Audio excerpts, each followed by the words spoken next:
Reese, Butler, President, Imalive, LLC.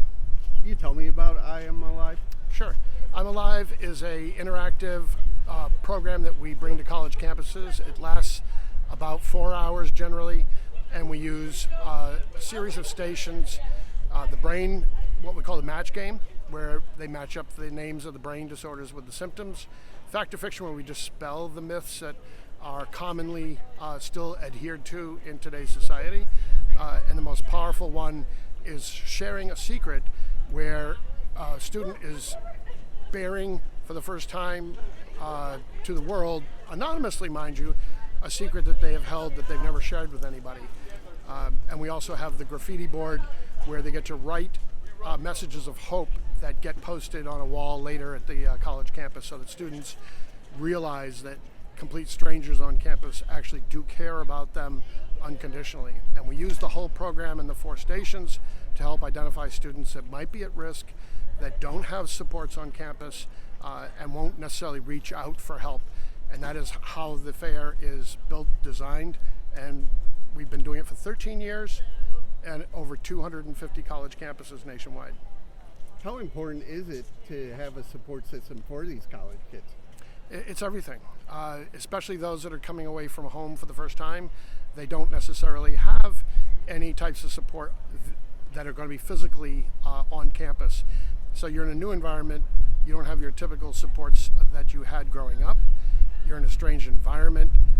It's a very traumatic time for most people, going from adolescence, teenage to adulthood.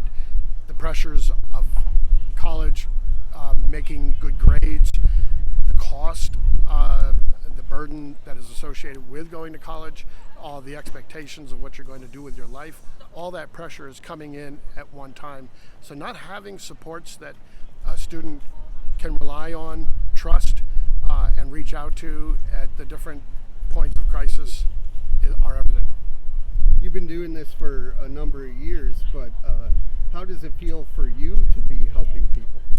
It's the most rewarding work I've ever been able to do in my life. I'm very privileged to be able to do it. And for you, since you do a lot to help people, what do you do to help your own mental health? I have a lot of different side points of therapy. One of them is I love music, and I have a garage band. I love playing the drums. It's a great way to get aggression out. I also love to ride bikes, which is, to me, while it's a solitary experience, there's a lot of benefit to the physical exercise and having wind in your face. I also love sailing, which is the calming of the water, but also the potential of Mother Nature whipping up a gale storm. Can be quite exhilarating. So it can be the most peaceful and then the most exhilarating, all within a matter of minutes. Since you started, have you seen the stigma of talking about mental health lessen a little bit? Oh, indeed. I started doing suicide prevention work 25 years ago. I'm the founder of 1-800-SUICIDE. And when I began in 1998, the United States didn't even have a national suicide hotline number.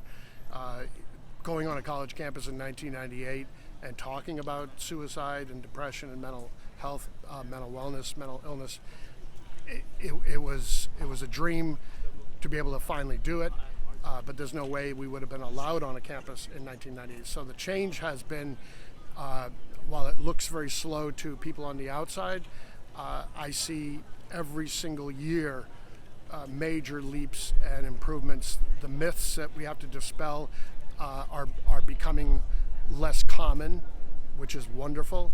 The knowledge about specific mental illnesses, diagnoses, and treatments is becoming more widespread. When I began, people didn't even know what bipolar disorder was, much less that there were 2 types, much less that there was treatment for them. So the treatments have gotten far better. The alternative treatments are more effective than they used to be.